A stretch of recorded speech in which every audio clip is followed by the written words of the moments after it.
Good afternoon and good morning, everybody. My name is Mike Ungar, and I am one of the co-founders and chairman of the Industry 4.0 Club. I'm glad you decided to join us. We're here today for our fireside chat. This afternoon, we're going to be speaking with Scott Phillips, and I'll be co-hosted with Mike Yost. Just a minute before we get into talking with them, just talk about the club for a second. The Industry 4.0 Club, our mission is to advance the deployment of Industry 4.0. We do that in several ways by hosting conversations like this to enhance the knowledge of our followers. And we also are involved in live events. We had the opportunity recently to do the programming for IME East in New York and are getting ready for the IME West event in California in early 2024. Just a little bit about myself. I retired from Michelin North America 3 years ago, having spent 35 years working for them in a variety of roles, including continuous improvement, operations, finance, and HR. And today I'm a business coach and executive coach with Focal Point. Mike, would you introduce yourself, please? Sure, thanks. My name is Mike Yost. I am one of the co-founders of the club and recently named as the CEO. So I am taking over leading the organization here with our mission to help drive diverse conversations and value for our constituents. My background is 35 years in industry, most of it in the industrial automation, industrial software side. And so look forward to hearing from Scott. I've known Scott for some time. I know that he has a lot to share with his work of how to help manufacturers, especially those that are not the largest of the manufacturers. So looking forward to the conversation, Scott. Great, thank you. Yeah, so we're joined today. We're really lucky to have Scott Phillips join us today. Scott, in addition to the millions of things he's been involved in, he led an organization called I4Score, focusing on doing assessments for manufacturers in the Industry 4.0 area. Today, he also leads the Michigan Industry 4.0 Accelerator, and we're really looking forward to talk with him more about how he got into all this and his experience there. So welcome, Scott. Thank you. Thanks, guys. Glad to be here. Scott, just to start us off, how did you get into manufacturing? So maybe let's go back a few days and, how did you get into this manufacturing business altogether? Yeah, it's a good story. I came out of college and I was in finance and accounting. I was doing banking in Detroit, came out of Michigan State, and found out that was pretty boring relatively quickly. Ended up out in suburban Detroit at a regional office for Burger King Corporation, doing regional operations in the upper Midwest. And then worked my way to Whirlpool Corporation over on the west side of Michigan. And eventually ended up down in Findlay, Ohio at our dishwasher plant. And that's where I got my first taste of manufacturing, doing cost accounting and materials management. And, spent 16 years at Whirlpool, and would have to say that those 2 or 3 years out at the plant was the happiest and most interesting by far. So stayed with Whirlpool for a while, and then did about 7 or 8 years of consulting with small, medium manufacturers in Ohio, Indiana, and Michigan through a couple federal programs through the Department of Commerce. And then I ended up here at the Michigan Industry 4.0 Accelerator about 1.5 years ago. And so I do other things, but right now this is my primary focus. That's fantastic. So it's interesting how how you start down one road and it takes you in different directions. That's really cool. So yes. It sounds like you got a passion for manufacturing today, which is really wonderful. Can you talk more about the mission of the Accelerator and just how it helps manufacturers? Yeah. So, and if anybody's listening and wants to pull up the website, it's i40accelerator.com. But about 3 years ago, the state of Michigan started an initiative which they funded. It was a 5-year goal to educate and motivate manufacturers to learn about and adopt Industry 4.0 technology to be globally competitive. We're in about the 3rd year of the program. The goal is there's 13,000 manufacturers in Michigan. A lot of them are small and medium, and some are mid-size, and a lot of big ones. But the goal is after 5 years that half of them, or 6,500, can respond with survey that they feel more equipped to compete in an Industry 4.0 world than before. The programs had different elements like teaching and workshops. The current version of the program includes a grant where Michigan manufacturers can qualify for $25,000 in matching funds to adopt new Industry 4.0 technology. And so that's an evolution. It started, what was it before it got to the point of implementation? Yeah, they've kind of transitioned every year so far. So the first year was a lot of education, where organizations like MMTC in Michigan, which is our MEP affiliate, Automation Alley, which is an organization that focuses on this, and the Accelerator ourselves. Really, we were out in the field throughout Michigan putting on educational events. There were assessments. Year 2 kind of focused on assessments that were being done by different organizations to help manufacturers know where their biggest needs were. And then in year 3, Michigan decided to take a very prescriptive approach. So they offered this grant program, specifically up to 25,000 matching funds if you picked from a list of like 8 technologies to implement it. So they're trying to move more from just training and understanding into implementation. Yeah. So go ahead, Mike. No, go ahead. You got it. Yeah, I was going to say it sounds like a recruiting. Speech for bringing businesses to Michigan. Yeah, it is. And the first year of the program was funded at about $3 million, and that $3 million was reserved within about 3 months. So the program director went back to the Michigan Strategic Fund and asked for a second tranche, and they came back with a second $3 million, which is now almost exhausted. So we blew through $6 million pretty quickly within just about 12 to 14 months. Wow. You said, Scott, that the goal of the program is to educate and motivate, right? Talk a little bit about the motivate side of things. How are you finding manufacturers responding, especially the smaller manufacturers, when you talk to them that you have funds to do Industry 4.0? What's the response and the motivation there? I would say overall it's been pretty good. The state's done a good job of creating a network of economic development and other people to make sure we can cover the entire state, including the UP. We do these regional roundtables where we generally get maybe 10 to 20 manufacturers to show up. And when they show up, they'll get an education about Industry 4.0, and then they'll get information about the grant.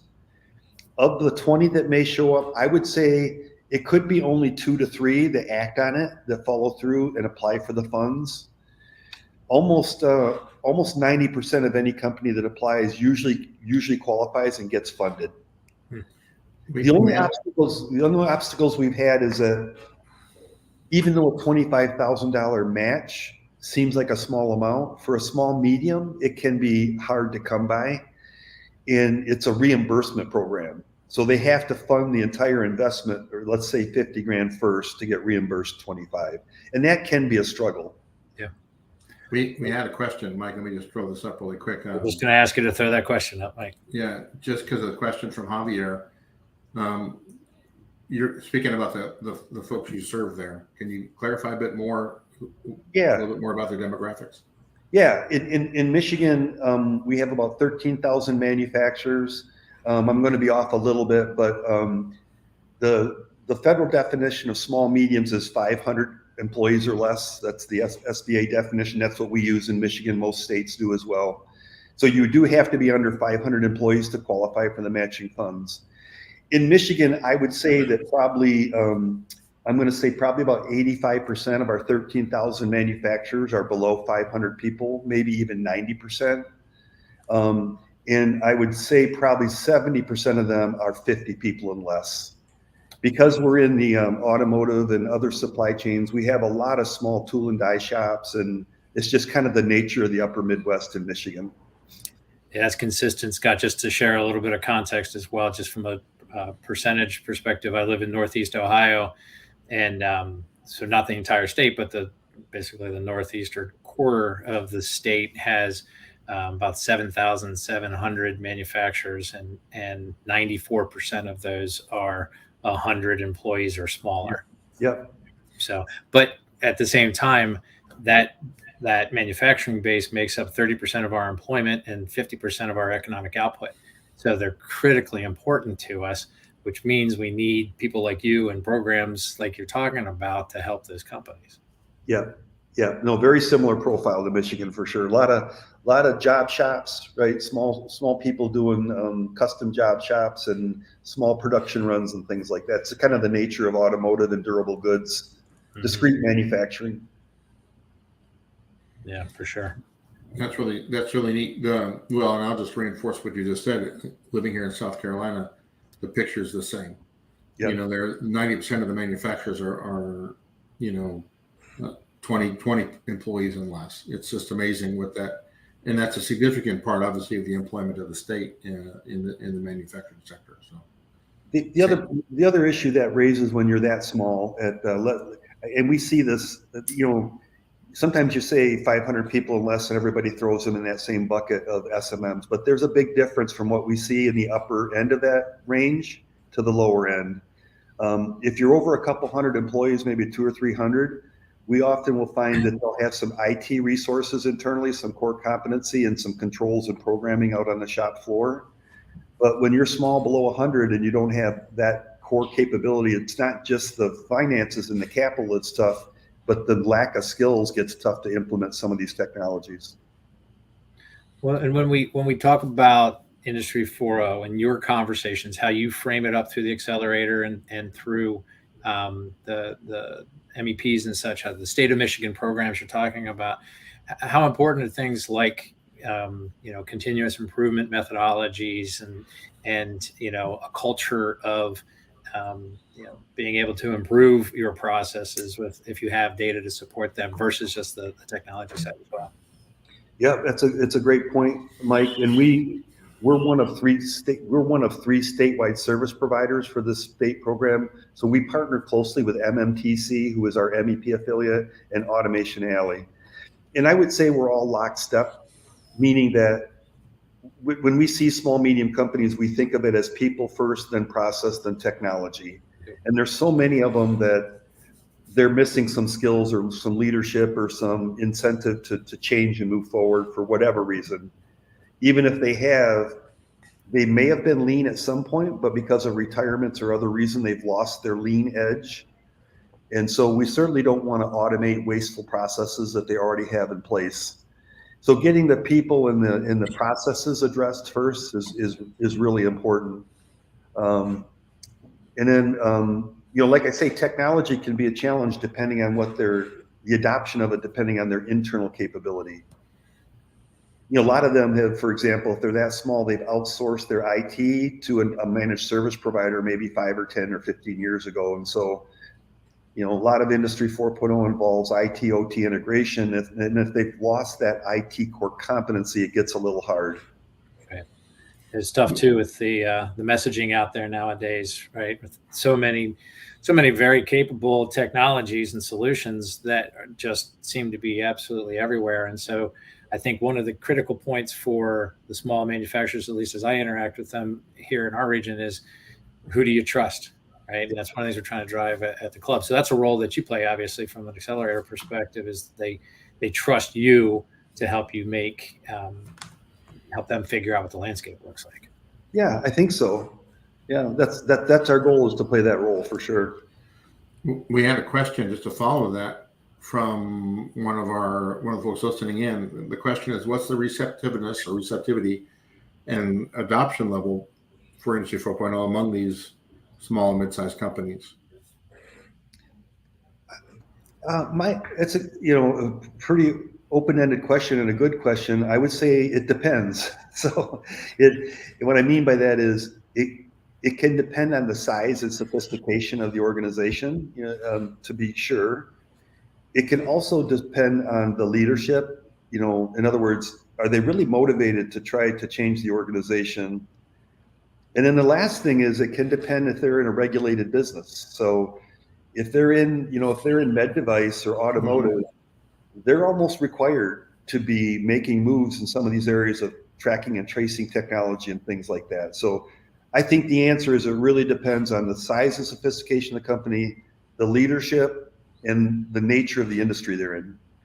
I think it also ties in with how you define Industry 4.0, right? There are a lot of companies that are investing in automation or investing in robotics or investing in advanced process control solutions and things like that, to make their processes better. If you look more holistically and talk about, totally integrated systems and shop floor to top floor connectivity and understanding, information about your products and your suppliers and your safety levels and quality stuff like that. I mean, it's much lower, and I would dare to say that my reality here in Northeast Ohio is that it's very few companies that are really embarking and adopting, to answer the question there, an Industry 4.0 at this point. And I think one of the points that's important is the point that you just mentioned, Scott. When you talk people, process, and technology, I think more people are getting involved today and starting to drive an awareness and an understanding for themselves, right? And looking for people and investing into their people that understand the principles. And the technology is sort of the third piece of the stool. So if people are getting up to speed and gaining an understanding, getting involved from an awareness perspective and education perspective, then they're really starting down the journey and they are starting to adopt the philosophies of Industry 4.0, even though there isn't a specific project that they've done yet from a technology perspective, which I think is really good news for us, that people are starting to do much more of that. And I think that probably shows, does that reflect what the evolution of the programs in Michigan, right? Because you talked about awareness and now you're doing implementations. Yeah, I agree with you, Mike. And I would say this is not so much from my role here at the Accelerator, but from my personal experience consulting even before this. I think companies pass through 5 stages of adoption. And these are just my words, but I think first they have to get through inspiration. If they're not motivated to move forward for any reason, it's hard to move on. You just have to become inspired. The second is education. You have to know what it is. What is Industry 4.0? The third is you need a plan or a strategy. What is it you're trying to accomplish with your business objectives such that Industry 4.0 can help it? The fourth is usually systems integration. Usually your infrastructure and your plumbing is not set up right. So you need some systems engineering and integration. And the fifth and last is solutions, actual point solutions of OT and IT technology. And I think so often most companies start in exactly the reverse, right? They attend a webinar or they have a trusted advisor or a vendor or somebody that said, have you looked at this new machine vision and inspection tool? It's great. Well, yes, it is. But if you didn't pass through those first 4 phases before you started picking solutions, I think you're going to run into, data silos and automation silos and kind of a fragmented approach. So I think people have to be inspired, then they have to be educated, and then they have to have a plan, then they have to have a system, and then they need solutions. That's a great way to look at it. That's a nice way to think about it. And it helps, I think it helps a lot of folks think through where are they in that journey. I think it's not sufficient. Oftentimes you'll find one engineer who's excited about it, but the company itself or the leaders aren't yet. And that's a big obstacle to overcome. Yes. Yeah. And you mentioned I4 score. When I do assessments using my assessment tool and I'm testing for some of these things we're talking about right now, I always gather input and responses from multiple people through levels of an organization and functions and genders and career experience. And almost always you see different responses from senior leaders than you do supervisors or single contributors about almost any of these questions that you would ask. And that's just based on the principle of wisdom of crowds. If you've ever read about that or read that book, I highly recommend it. But if you don't have input from a broad cross section of your organization, it's going to be hard to get momentum if you move forward with implementation. Yeah, it's a good point. I wanted to kind of turn to a slightly different element. The title of this conversation is "Think Globally, Act Locally," And your job obviously is to bring all the technology, if you will, to be a resource for the technology around that exists today for your local manufacturers. How do you stay abreast? How do you keep yourself up to speed with what's going on around the world in terms of innovation? Whether that's in the U.S. or in Michigan, in the U.S. or abroad. How do you do that? It's not easy. It's a big lift. So basically, the role of the accelerator is to do matchmaking. It's to talk to manufacturers in Michigan of all different types and sizes and try to listen to their problem statements and what we call their areas of interest. Once we curate those and group those together, and we typically have 7 or 8 right now that come up quite often in our conversations. Then we go and recruit and vet new technologies from around the world. And we do that in a couple ways. Our accelerator has a portal profile on a couple global portals, Gust, F6S. These are places that technology companies from around the world can apply to participate in our accelerator. So we screen them to see if they're solving problems that we're hearing on our phone calls with our manufacturers. That's one channel where we learn about technology. The other channel is the 30 manufacturers we're talking to bi-monthly also suggest technologies to us that they're trying. And then probably the fourth channel is we have 5 experts in residence involved. And these 5 people are like me, kind of late in their career, been around in manufacturing in different ways. And we also just share technologies that we see. Every time we find a technology we want to onboard, we have an initial interview with them to learn more about their value proposition and who their target customer is. If that's a fit with what we're hearing on our phone calls, then we have a team review where everybody can understand their solution and know when to pitch it and how to present it. I know, Scott, the nonprofits historically, at least through my experience, are always cautious in that line between being nonprofit and exposing their clientele or their members to anything commercial. So how do you manage that, or do you see issues when you're introducing somebody with something to sell, right? You're introducing a solution provider, recommending a list of vetted solutions. I'm wondering if there's learning here for everybody to say that you seem to be managing a tension point that I see others just completely avoiding because they don't want to be anywhere near recommending a solution provider. Well, I think it's the way that we go through that whole conversation. And I'll just give you an example. So typically, if I'm talking to Detroit Manufacturing Systems in Detroit on a bi-monthly basis, we're listening to issues they're having on the floor. At the same, when we do that phone call, we're pulling up on our website the latest 3 or 4 companies that may be able to solve that. And we're going to give them a quick video or demo of those companies. They will tell us if they want an introduction or do not want an introduction. If they want an introduction, we'll make an introduction and put the 2 together, and then our role is done. We don't do anything more with that. The other thing is we're at 4 pretty major events every year in Michigan. We're at Manufacturing in America through Siemens at the Ford in Detroit. We're at Automate, we're at Integrate, and then we're at our own show here at the Advanced Manufacturing Expo. At each of those shows, we have 15 to 20 of our companies exhibiting and pitching. And so any of our corporate partners that want to learn more on an informal way before engaging those companies, they've first of all heard us talk about them on the phone calls. They go to the websites and they can see them.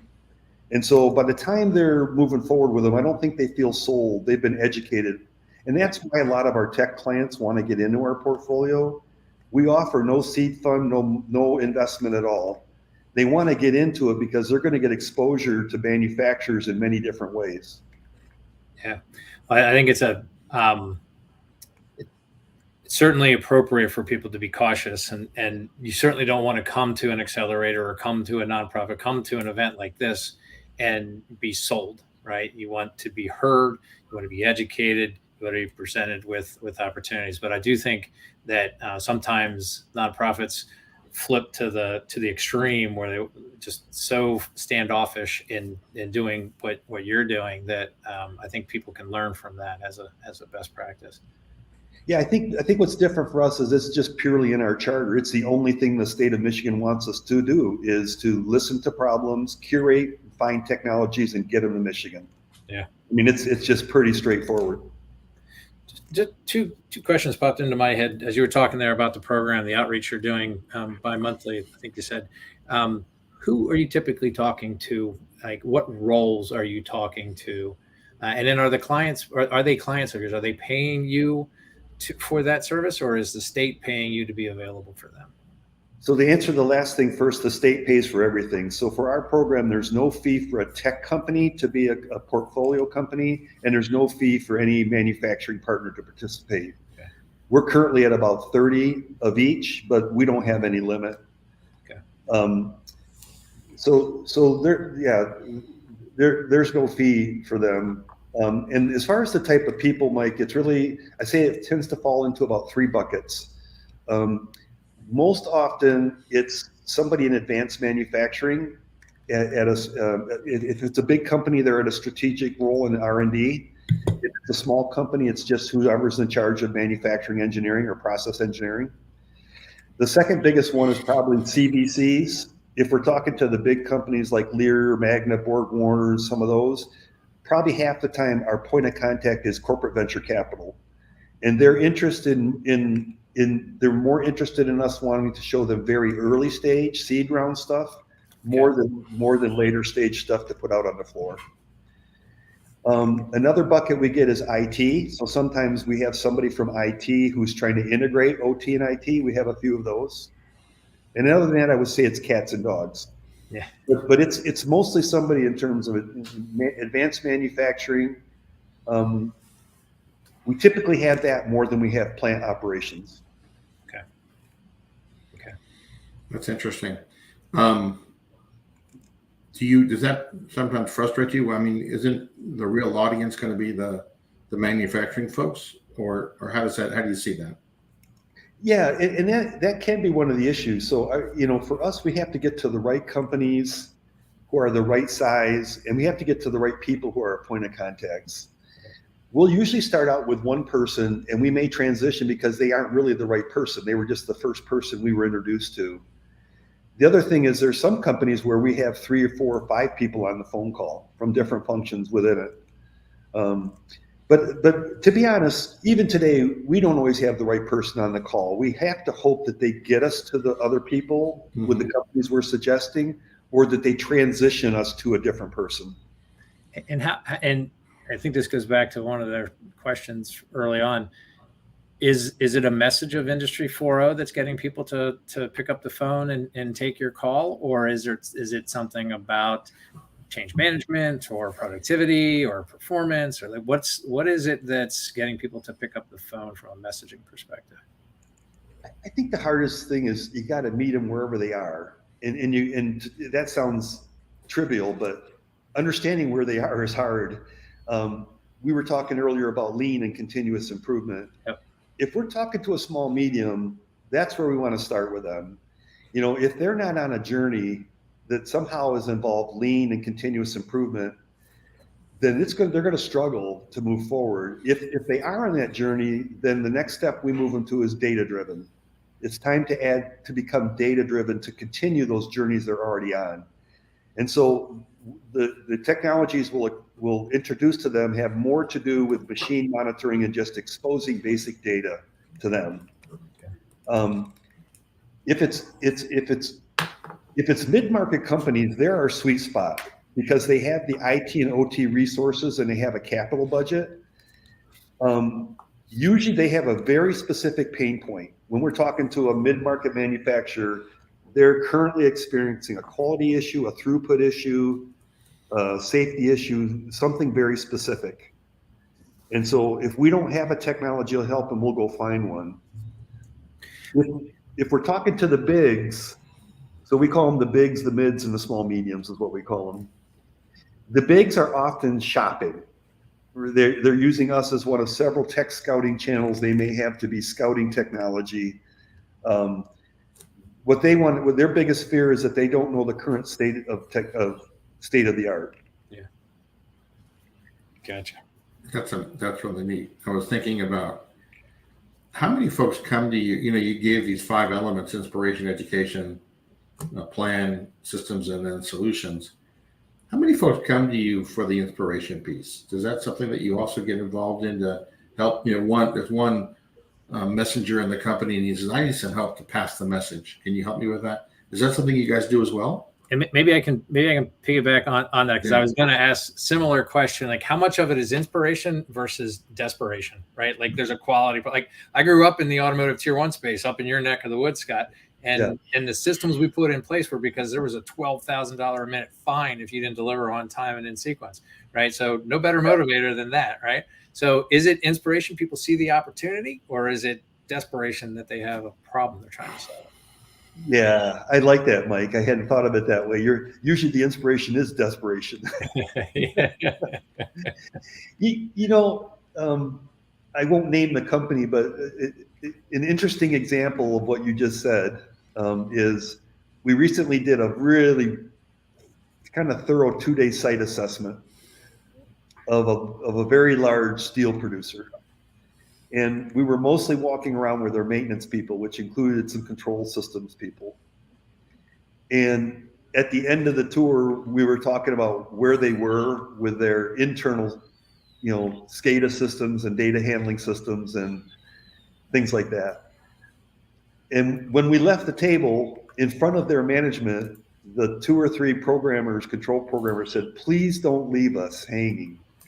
Please don't." Oh, they said, "Please don't abandon us." We wrote it in quotes. And they said it in front of their management. And I think because they knew they could help, they knew we could help them. Yeah. We had the right people to help them. Yeah. But they also had been so used to the management not following up a meeting like that. So long story short, that's an extreme example of what you said, where people know we can help them. They just need help getting the message to the people with the purse strings. Yeah. I think, you know, we've talked before, and I think one of maybe the biggest challenge overall for our industry is that last mile connection to the manufacturers themselves. And I think they'd be shocked to know how many resources are available to help, right? How many programs like this, how many people like yourself, how many clubs like this, how many things are going on with the express purpose to serve them. But it's really difficult for them, I guess, to get access to them and to have that position of trust, to bring value, you know, those sorts of things. So I think that feeling of, hey, we finally got something that can help, and if you take it away, we're going to feel abandoned, I think is probably something a lot of people can relate to. Yeah, and I think that gets these first 2 steps in the journey of inspiration and education. There's only so much you can do to suggest to somebody that they ought to look into, you know, if I'm in Northeast Ohio, I ought to look into Manufacturing Works or Magnet or NEO or all the community colleges or all the things out. At some point, if you can't inspire them to follow through with that or go to some trade shows or get on some websites, then there's really not much more you can do. So, you know, for me, I just always have a bunch of resources like trade shows, magazines, my favorite videos, you know, Walker Reynolds, my favorite podcasters. You know, I'm always offering up free resources to people. And I can kind of tell if they come back to me and they've gotten inspired or they haven't. You know, you just lost them. But I do my best to give people a lot of resources. That's great. I think it's really neat. I think at the end of the day, you know, as well as when your head's down in a manufacturing plant, you know, it's hard to think about tomorrow or next year or a couple of years from now. And so having folks like yourself that people can go to for some of that support is really meaningful. Yeah, and I think that's a great point, Mike, because I think so many times when I'm working with a small medium, it's easy for me to get frustrated that they can't become inspired and move forward. But the reality is they have very limited bandwidth. It's just where they are. And they're working in the business and limited on how to work on the business. So they've got 3 things. They got a lack of bandwidth. They got a lack of skill sets, and they have a lack of resources. What we used to say at MMTC is they don't have a money chest and they don't have a people closet.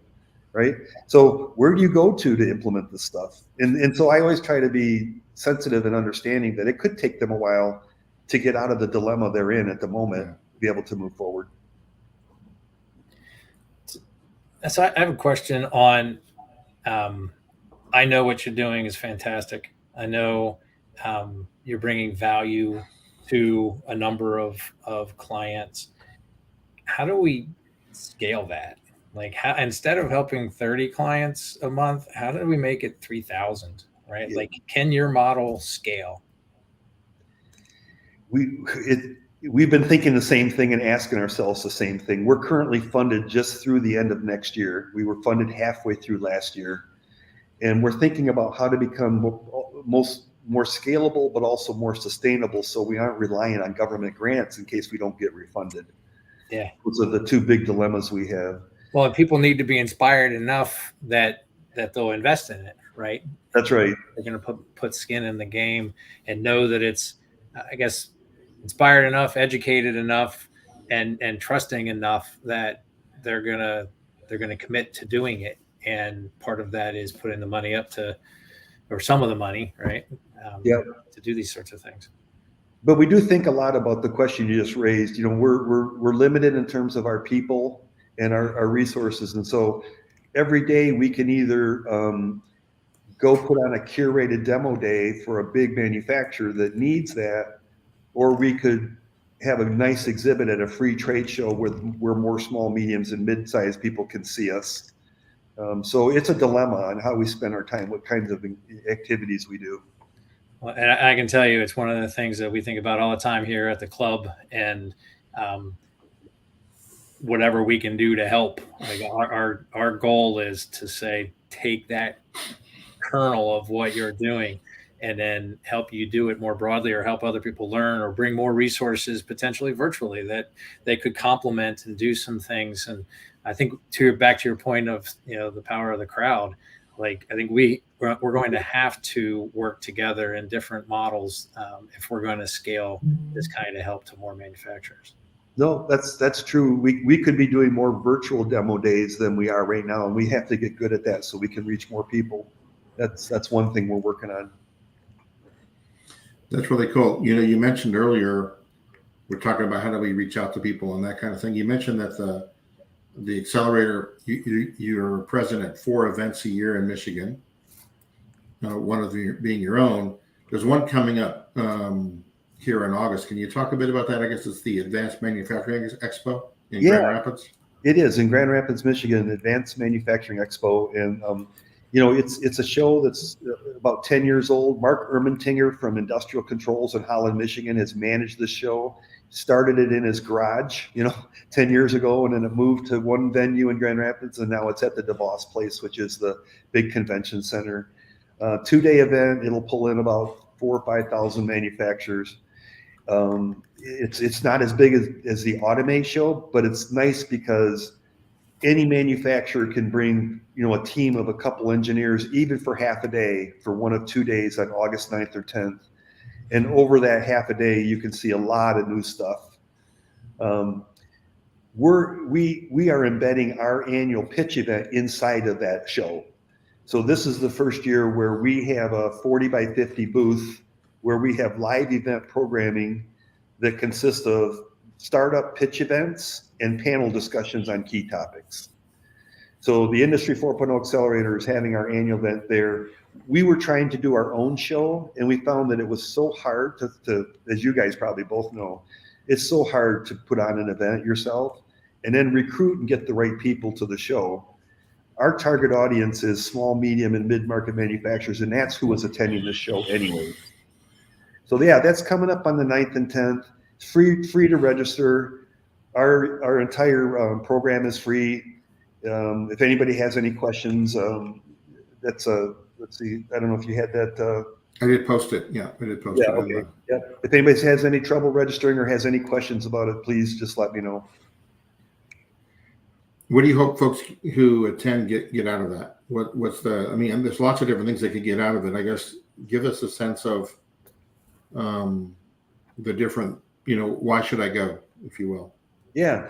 So we got a couple key stakeholders there that that it's important we hit our goals. So for the state of Michigan, they help us fund this event, and what they want to make sure is that the matchmaking has really happened. So there's a 2-hour private reception where any company attending can meet any of the technology clients or investors or whoever, and that's called Pure Michigan Business Connect. And so we want to make sure that there's really good conversations between the exhibitors and pitching companies and manufacturers who are there. That's one goal. Our goal is to recruit more mid-size and small manufacturers to become corporate partners. That's one of our goals. And then another goal we have is we want our tech clients who are exhibiting and pitching to get many new leads. I mean, that's our premium goal, is for them to get traction in Michigan. And so we want them to get inquiries and leads and follow-ups coming out of the show. And I think for the attendees, the companies attending, we just want to inspire them, back to the we want to get them past inspiration and on to education. Well, that's really great. And this show, is it, how you mentioned it's starting in someone's garage? How long has it been going on? How many years now has it been happening? Did you say? Yeah, I want to say 10, give or take 2. Yeah. It used to be at I can't remember the name of the venue in Grand Rapids, the multiplex or something. And it moved over to DeVos Place about 3 or 4 years ago, and it just continues to grow. Yeah, I've been there. It's a good event. It's a really good event. Yeah, that's neat. Well, I think we've been talking here for almost 45 minutes. I want to just put a note out to anybody listening. If you've got another question for Scott that you'd like to have him address before we get end this, please post it in the LinkedIn chat. In the meantime, Mike, any last thoughts before we give Scott a chance to share his last perspectives on the topic? Yeah, I mean, I just really the point of I think Industry 4.0 offers us the opportunity to think globally, think big, think strategically, et cetera. And I would encourage everybody to look for resources like Scott in your area, because I'm sure there's a lot of work that's going on. I know personally there's a lot of work in different regions that are going on, programs that have been defined to help. And so there are likely resources available to help. And just, I think it's fantastic to hear both the maturity of the programs that Scott outlined, and also, I guess, the success of making that connection with manufacturers and bringing value to them. So that's really important stuff that the team is doing. Thanks, Mike. Scott, what are your final thoughts as we wrap up our time together this afternoon? Yeah, well, I've really enjoyed it. Appreciate you guys reaching out to me. I hope it's been helpful to the audience. I echo Mike's comments. Anybody listening or watching this later, feel free to reach out to people like me or Mike, because we often know other programs like us in other states. I can certainly help anybody in Michigan with the programs and grants and things available, but somewhat familiar with Ohio and Indiana and the surrounding areas. So that's message 1, is please reach out if you have any questions. And message 2, I think, is just, if you're part of a small medium manufacturer and you're having trouble getting your organization to become inspired, that's another reason to reach out to me. I mean, I think the hardest part is getting people to start the journey, not get through those other layers. But I have a ton of educational resources that I can point you towards that just help you try to use YouTube and different things to get educated. Yeah, thank you for that. And I think I just would add at the same time, the Industry 4.0 Club, which is, as Scott alluded to, we're also here to help connect you with resources and help you get started on that journey. There's also, as you know, getting started is one thing, but also there are best practices on how to get started and how to sustain your efforts. Because I think that's some companies fire off and get focused on the technology without thinking about why they're doing it. And so there's some important things to think about as you get started on your journey. Well, I just wanted to thank you, Scott and Mike, for what a great conversation we've had this afternoon. If you like this sort of conversation, the Industry 4.0 Club hosts conversations like this each week. We have series around women in manufacturing, the future of manufacturing, which deals with the technical topic and related to the manufacturing realm. Fireside chat, where we talk to another interesting person like Scott. And then finally, people, process, and culture, where we'll focus on the people side of this challenge that's ahead for us. We're also now doing programming and live events, as I mentioned at the start of our broadcast today. And so we look forward to seeing you at some of those events in the future. And as Mike mentioned, Mike Yost, he's the new CEO of our Industry 4.0 Club. We're really glad to have him on board and looking forward to great things as we move into the future. So with that, thank you all, and everybody have a great day. Thanks, Scott. Thanks, Mike. Thank you. Thanks, everybody.